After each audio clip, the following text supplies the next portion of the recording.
Welcome to Voices from Below, a podcast where we share the real stories and experiences of miners. Our aim is to foster understanding and positive change by highlighting personal experiences and insights without focusing on specific individuals or organizations. The views shared here are personal and not necessarily those of the podcast team. Thanks for joining us. Hi, everyone, and thanks for tuning in to Voices from Below. Today, we're talking with Sean, who has worked across several critical roles in Australia's open-cut coal mining industry. Sean, thanks for joining us today, man. No worries, mate. All good. And could you start a little bit by introducing yourself and describing what you've done in your mining career? My name's Sean. Started back in 1996 in the industry as an apprentice diesel mechanic. Completed my apprenticeship, started my own business and ran probably 20 odd people working for me, diesel mechanics and boilermakers, TAs. Finished that and started back with an employer and done another 10 or odd years as a diesel mechanic, and then went and took another job within the same employer as a cable trailer handler, which rolls out the extension cords, I suppose you could say, for the shovels and draglines. So I've done that for a few years, and I recently completed my dragline traineeship. So that's 2 years, and I've been doing that now for additional probably 12, 18 months. So yeah, been in the industry a long time, seen a lot of changes and a lot of things. Yeah, for sure. And what initially started you in becoming a diesel mechanic? Why that over any other roles? And why did you stick with that for so many years?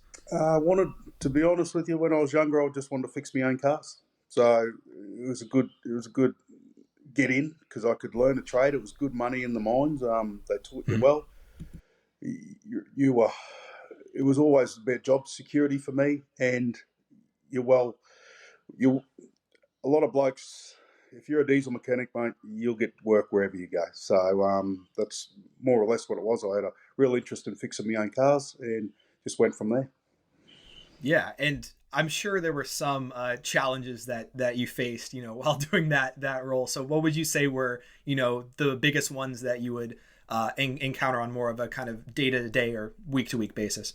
Oh, probably what every worker encourages, mate. I when I first started my apprenticeship, I had a really, really hard old supervisor that really used to give apprentices a hard time. So if I seen him today, I'd let him know that it was unacceptable in a lot more colourful words, I suppose. But, mate, they were probably the biggest things for me when I first started in the industry, coming straight out of school, is adapting to a man's life, I suppose, and what's required, and the way you get treated is completely different. Yeah. So would you say overall your treatment in the industry has been good, bad, or has it kind of shifted throughout your different roles and as you've, done more throughout your career? Oh, I think it's definitely shifted. At the start, it's like anything, you start down the bottom. As you get more experience and people get to know you, you're valued and your opinion's valued, especially if you're respected. So it's definitely shifted. Mate, my treatment over the years has been pretty good, other than the first probably 8 months of my apprenticeship. Other than that, it's been very good. I've been pretty lucky.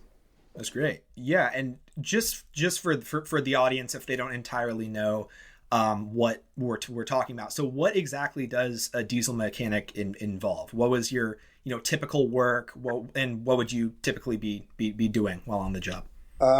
Anything from, if the machine broke down, like dozers, D11s, D10s, haul trucks, loaders, anything, if they broke down in the paddock, we would jump in a ute and go down there and try to fix it or try to patch it up to get it back to the workshop.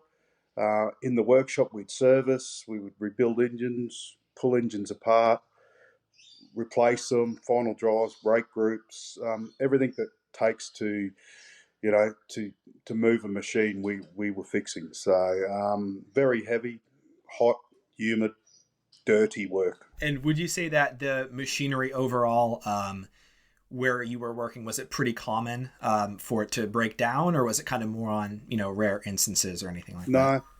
No, it broke down a lot. But in saying that, it was working 24 hours a day. Big fleets, we're talking 7 drag lines and 2 shovels and all machinery that goes with it. So, haul trucks and loaders and all that. So there was always something to fix for sure. Those seem to be pretty different in terms of how big they are. So I assume that the bigger they were, generally the tougher they were to fix. But is that not always the case, or not always the case? Like the dragline technology hasn't changed too much from the last 80, 90 years. They're a big machine, but they're a nuts and bolts machine. Whereas your loaders and your trucks and all that are gone from mechanical drive to electrical drive, and all the updates with it. As you know, a car back in the 60s, mate, was pretty basic to work on, and now we've got computers for everything. So, yeah, for sure. Yeah, for sure. And, you also mentioned, so you are, you're not underground. You're open cut, correct? Yeah, correct. Is that what you said? Open cut. Yep. And you've always been in open cut mines for your entire career? Or? Yes, that's correct. Okay. And is there any reason why, or is that just more of an Australia thing where it's just not as common to have underground mines? There's still plenty undergrounds around me. My brother's actually a deputy underground, so I did go underground a couple of times with him just to have a look. Mate, I didn't like it under there. It's hot, it's humid, it's full of dirt, it's mud, it's dusty, and I had enough of that being a tradesman, then alone being stuck underground. I just didn't like it at all. Yeah. So you would say that overall, the working conditions that you experienced there versus your job, you enjoyed a lot more? Or? Oh yeah, a lot more, mate. Yeah, a lot more. Definitely. And is that like overall? Because I'm sure you've heard some of the people that you're working with, might have been in both. Yep. Do they generally have a similar sentiment, or is it different overall?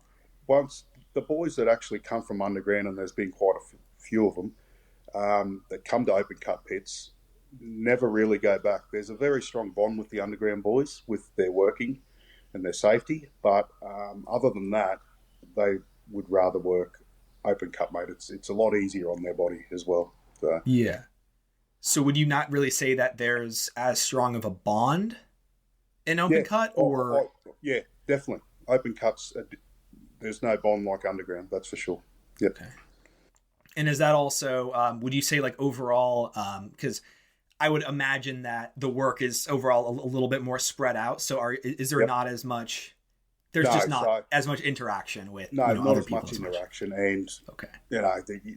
They really rely on their safety and each other's lives underground a lot more than we do. Obviously, we've got rules to help us, and same with them, but they're such a close-knit, working tight, whereas ours is spread out over 50, 60 kilometres. So. Yeah. And speaking of that, like what would you say tended to be in your role, or, with anyone else that were in those mines, what would you say tended to be, the biggest safety hazard, or things that could, go wrong the most frequently? Mate, I think there's a couple, but the biggest one's light vehicle and heavy vehicle interaction. We've just had a fatality here in our area, here in Queensland, with exactly that, heavy vehicle running over a light vehicle. Pretty hard when you're sharing the same roads as something that weighs 300 tonne. That, and probably dozers working near edges, is probably the biggest two that I see personally. Did there tend to be any sort of barriers with those edges, or? Usually you have a bun wall, but if, say on the drag lines, you have a bun wall, but when you are digging, as you dig, it pulls up, they call a roll, and you've got to push that off, so you'll be pushing straight over an edge. We've had people back up over the bun walls in dozers and roll down. So yeah, it is scary. If you're doing drill prep, you've got to work with no buns, and that's on the high wall. So you might be 80 metres from the bottom, and you've got to prep that area for the drills to come in. Yeah, that's tough. And so kind of moving on a little bit into your next role. So what exactly, sparked you to change to being a trailing cable handler after, being in diesel mechanics for what, 20 years, was it? Yeah, it was. The job is very physically hard on your body in getting in small spaces, and I was getting to an age where it was starting to hurt, and there's no longevity in it for an old fitter. you see them around, mate, and they're all busted and broken. So I thought I would try to do something different. And a mate of mine was in the trailing. He was a trailing cable handler, and I asked him if I could do some training with him, and the company said, "Yep, no worries." And while I was there training, a job actually come up, so I put in for it and was lucky enough to get it. Yeah. That's awesome. Yeah. So what does that generally involve, day to day, kind of, walking through that role as well a little bit? So as the shovels or the draglines dig out their pits of dirt or uncover their coal, they move to a new strip or a new pit. So that machine's got to walk. So we would lay the cables out from the subs, which feeds the draglines, feeds them electricity, and give it the cable to walk wherever it needed to go. So, and during the day, day-to-day activities, if they were moving cables around, because obviously the machine keeps moving. If a cable failed for some reason, we'd have to go out and replace the cable and move subs around under stub lines for electricity to just make sure they're all supported and have the power within reach to be able to get where they need to go. For sure. And besides like the electricity risk of, I mean, I'm sure you guys had a lot of things in to make sure that, no one got electrocuted or anything. Yep. But was there any sort of risk when you guys would be, changing them out or fixing them or anything like that, you might get, hit by a vehicle or anything like that? Or is that not really common? Yeah, definitely. Because most of the times getting to our drag lines, we'd go through a pre-strip pit and they'd be operating. So a lot of the times when we were running on their circle, we'd ask them to pull up, so that'd stop production while we lay that cable out or do whatever. If it was a pre-strip, that cable that we'd have to do, sometimes they'd have dig units in there that were diesel powered, so they'd keep operating at a different face but still using the same running track. So there's a lot of issues there with that, as well as when we were changing cables out, they're heavy. They're big, heavy, so a lot of blokes, and you're working on unstable ground and you're working on uneven ground and you're climbing bungs and you're trying to do things. So, it was a tough, demanding job. There was plenty in there. And when you do move cables at times, sometimes they are live and there's that potential there to blow out as well. Yeah. And would you say that overall, the age range that people who were doing that versus a diesel mechanic was different? Because you said that diesel mechanics tended to be a little bit more physically demanding, or no? The people that I was working with cable work were a lot older than me, in their late 50s, early 60s, because the machine does most of the work. You do a little bit of physical labour and walking, but other than that, a lot easier than diesel mechanic. Yeah. And then from there, the last role that you've been in and that you're still in is a dragline. So what exactly, what sparked the change from there, the last change at this point? It's just it's a technical job, dragline operating. People think it's just digging dirt and throwing it here, but it's with your boom 80 metres, you've got to place your dirt in the right area so you don't have to move it again, potentially. Otherwise, it's big money. It's $24,000 an hour to be down on the draglines. That's Aussie. Wow. When you make a mistake, it costs a lot of money. So you mentioned that people's perceptions about what you guys do, it's definitely warped. So what do you guys do? Like just, a quick walkthrough around draglines. Yeah, during the day we will do our pre-starts and machines checks at the start and brake checks and stuff. Then we'll go into just uncovering the coal, and you might be, they call that a key and block. If we're doing that, that's fine. Or if you've got to walk down the end of the pit, you've got to overhand and get everything level so your machine can walk on 2%. That's what they can dig on, 2 to 3%. Any greater than that, it puts too much stress on them. They can walk up the hill at 9%, 10%. But when you're digging, you got to be nearly flat. So you got a lot of dozer work to do, a lot of cable work to do. There's only 2 of you. So as you're moving forward, they take little steps. They take 2 metre steps. It takes a minute to take a step in the machine I'm on. There's a lot of work going on around it, and you're quite busy at times, and then you get your good days too where you're just digging and there's not much dozer work to do and not much cable work to do. Just dig. Got it. So, Got it. And did you encounter many of the similar roles that you used to be in? Like, is that still Yeah, pretty yeah, prevalent no, with what you're I doing? still see all the fitters and the cable handling and give them a hand. Yeah, no, still see So all you're them still people. you Yep. can still help out a little bit. Yeah. Yeah.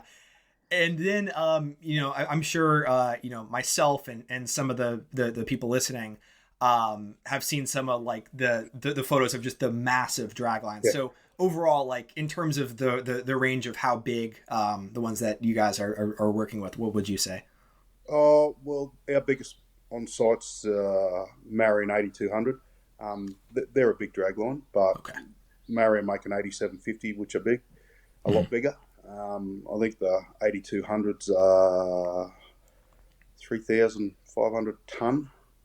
So, yeah, they're quite a big drag line. And as you could imagine, as you're walking on dirt, they sink. So you've got to back them out, put some dirt down there and trim it off with your dozer and walk back in again, and away you go. So, For yeah, sure. they're quite big machines, 140 to 160 tonne a bucket Wow. of dirt. So, yeah, quite big. Yeah.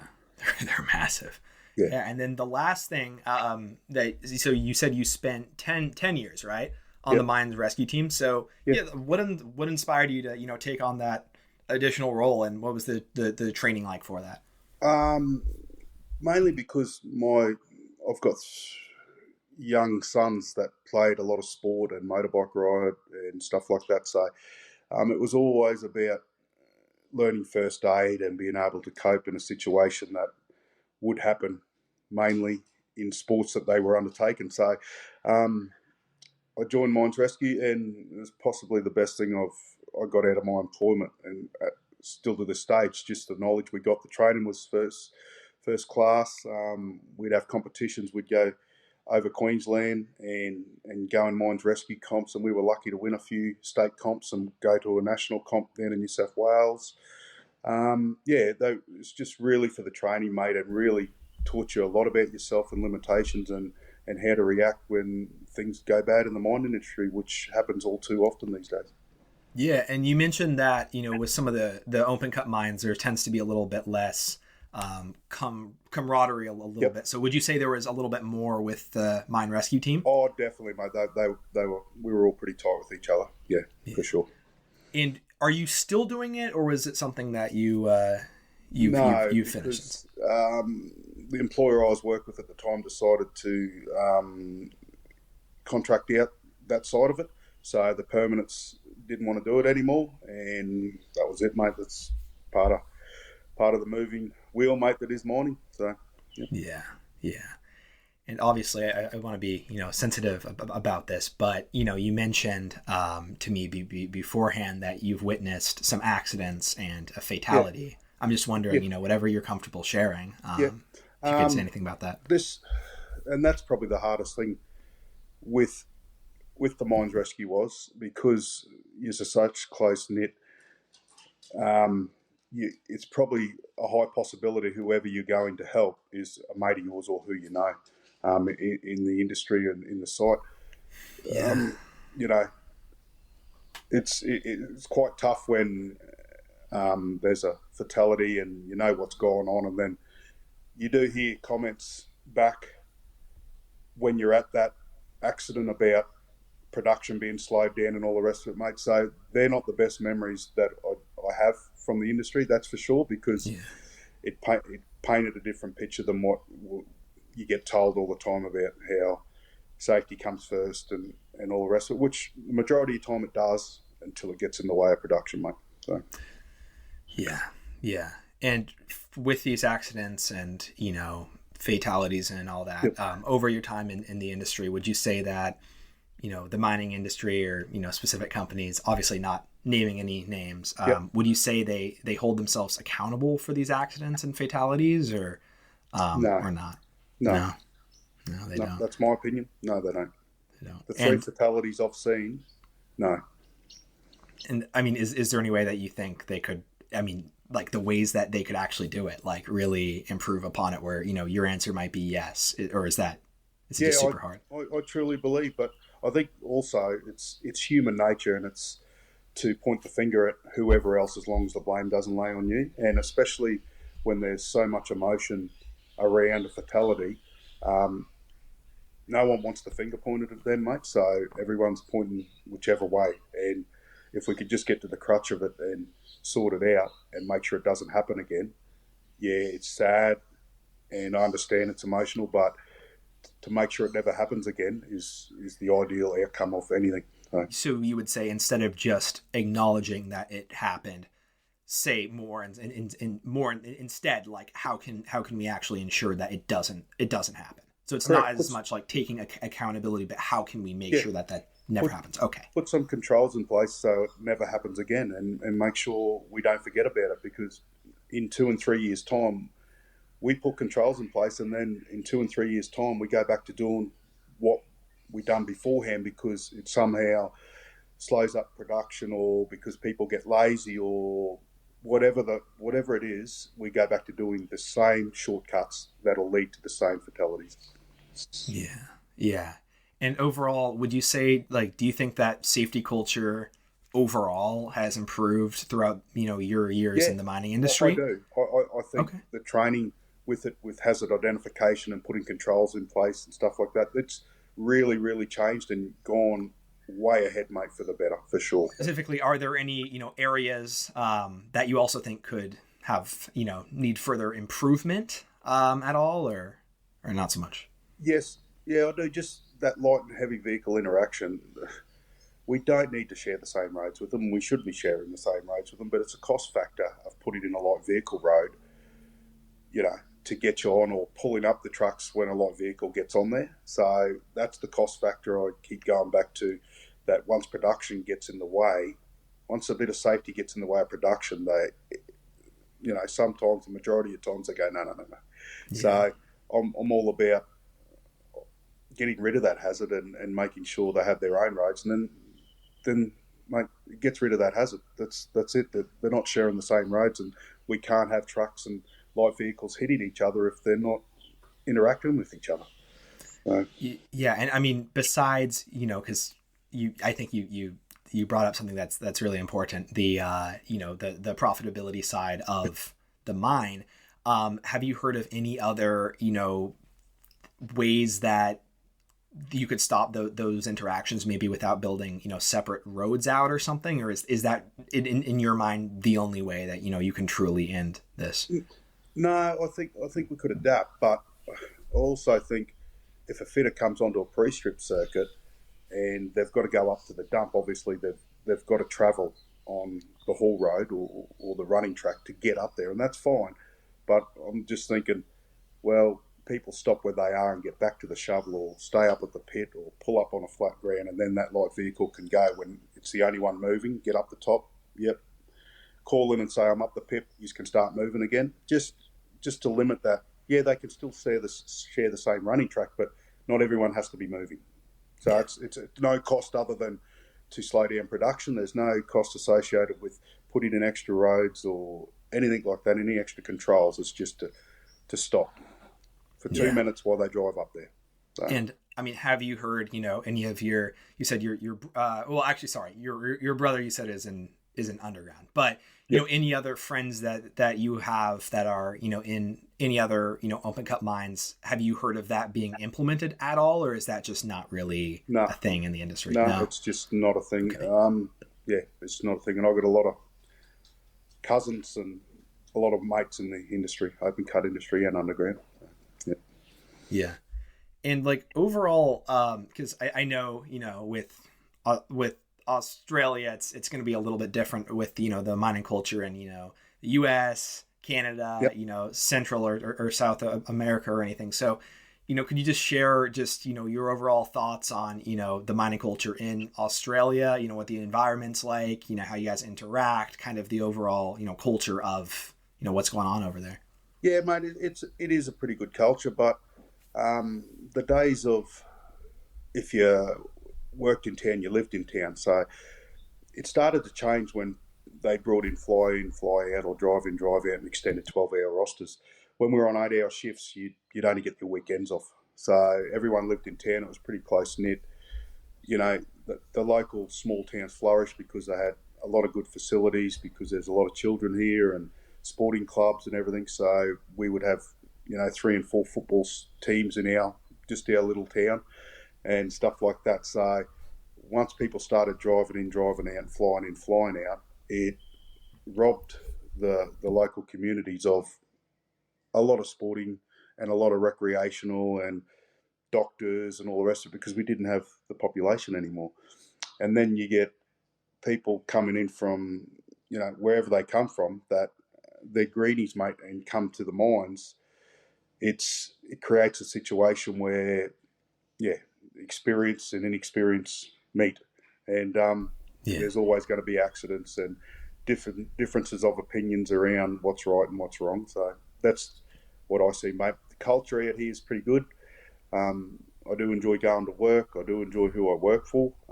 There's times when it's frustrating, and there's times when I wouldn't do it that way, and there's times when I am totally disgusted by the way things are handled. But on the majority, I think I'm happy with the way everything goes.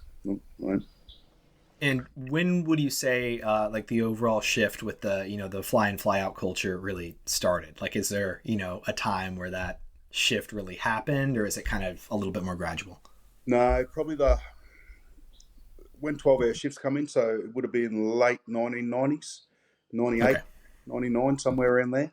And then the 12-hour shifts come, and then we started going extended rosters. And so more or less late 90s onwards, mate. But probably the last 12, 15 years, it's really, really changed. So, yeah. Yeah. Yeah.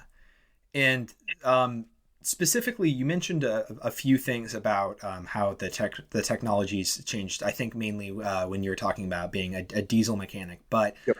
over all your years in the industry, have you witnessed much evolution in the tech used? And if so, how's that affected your roles and responsibilities? A little bit. They try a lot to implement new technologies, and they had like little detectors on our trucks that if someone else was close to them, it'd send off alarms and stuff like that, I suppose. And that was good, but you can imagine driving a truck into the workshop where there's 20 or 30 other pieces of equipment, so the alarm's all going off, and people got sick of it, so they shut it down. Other than that, mate, yeah, the dig, the Pegasus and all that sort of side with your drag lines and all that, where you dig, where you put your dirt and dig the colours and stuff like that, mate. That's all technology. Pit control, running from 1,000 kilometres away. I suppose it's technology's kept up in the industry anyway. That I see. Sometimes good, most time good, but Yeah. sometimes not real good. So, And would you say, like, for example, most of the machinery that you started out with, working on versus what you're experiencing now, yep. being a dragline operator, is that pretty similar, or Yeah, it has it is. been? It is pretty similar. A little bit more technical, but yeah, some of them dozers that I used to work on when I was a diesel mechanic are still out there to this day. Really? So, yeah, a few things changed within the electrics and how they're actuated, your hydraulics and stuff like that. But yeah, mainly it's pretty close to the same. Yeah. So with the global shift now towards renewable energy, I know coal is facing Yep. a reasonable amount of scrutiny. Yep. So how do you see the future of coal mining in Australia? And what role do you think it'll play moving forward with this renewable energy push? Oh, it's still going to have a massive impact. Coal's never going to disappear, and I know we call them greenies, worried about the environment, and I understand all that. At the end of the day, mate, we need it for electricity, we need it for steel. They talk about coal being dirty and moving on. Everything else, mate, is either mined or farmed. So it doesn't matter if we're building electronic cars; they don't just shape form themselves, mate. They get mined. Everything gets mined with them. So it's is it the mining that they've got a problem with, or is it the coal they've got a problem with? And that's what I'm still trying to work out. It's never going to disappear because it generates billions of dollars for the Queensland government. They're not going to want to get rid of it. And the day when we start actually relying on green energy as our only source for electricity, and we start having blackouts, then that will really turn a few people on, mate. And the same people that get on their laptops and computers and whinge about coal mate, the majority of what they're using in their hand is mined. So, and they're using the power that coal generates. So, to me, have a good look around, be informed before you make a decision. I'm all for the environment. I love scuba diving and stuff like that, mate. I'm all for the environment, but I'm also a realist too. That people want to be totally green, and at the moment, with what we've got and the technology, I just can't see it happening in the foreseeable future. Yeah, and you said specifically that people think that coal is dirty and all that. What would you say is like the biggest misconception that you think people have about that specifically? Like beyond just that it's required for it. Like is it not as dirty as people think? No, well, like it's the majority of people that talk about coal being dirty don't understand there's different grades of coal. They've never seen a coal mine. They don't understand what goes into it. If they just go and have a look rather than believing everything they read, do your own due diligence. Go and have a look and ask some questions, and that's fine. Form your response, but don't just let someone else form your response on something you've read, mate. So, there's dirty coal and there's clean coal, and there's dirty ways to dig the coal, and there's clean ways to dig the coal and wash it and process it, etc. So, yeah. And then just shifting topic a little bit, for someone starting out in the mining industry today, specifically in Australia, and a role like yours, what advice would you give them in 2024?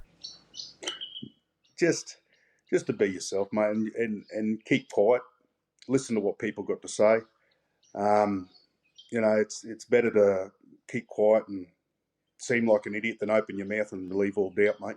So stay quiet, gain your knowledge, get people to respect you with your actions, and move on from there, mate. It's a good industry to be in. I'm lucky.